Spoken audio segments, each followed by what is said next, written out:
The case against murder-accused Flavio Hlabangwane has been postponed to the 16th of September for further investigation. He was arrested last year in November after body parts belonging to his cousin, who was also his lover, were found in his fridge. Earlier we spoke to our reporter Tshegohaco Moagi, who was at court, and she began by explaining why this latest postponement was taken.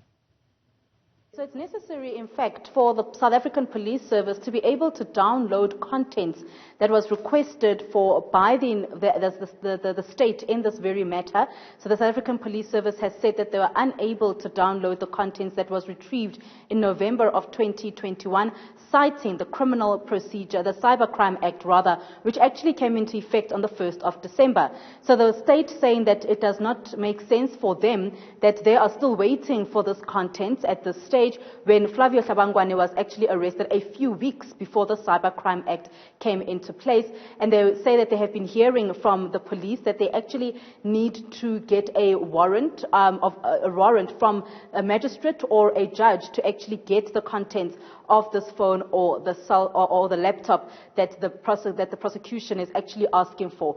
But the prosecutor then in this case, Advocate Johan Badenhorst, saying that they are really requesting the court this afternoon to actually grant that warrant and to urgently tell the SAPS, give out that summons to the SAPS that they should actually urgently download the content of this laptop and the cell phone according to the Criminal Procedure Act. And they say that this actually somehow overrides the Cybercrime Act in this matter, Tembekile, because Flavio Hlabangwane was arrested just a few weeks before the Cybercrime Act came into effect. So the judge in this very case, allowing that to go ahead, actually ordering the SAPS to urgently download the contents that is needed for trial. This is what the prosecution has said, that they are unable to finalize their investigations because they need this additional information, and then they'll be able to proceed through into trial, go through then into trial. So the judge then granting this particular request from the prosecution,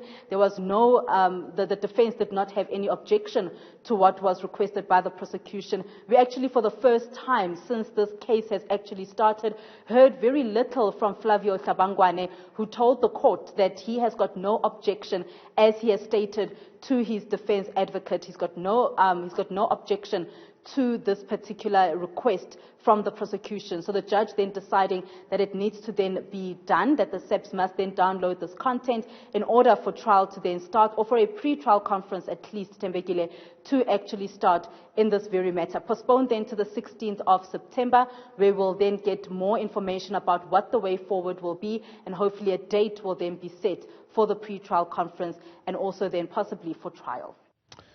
The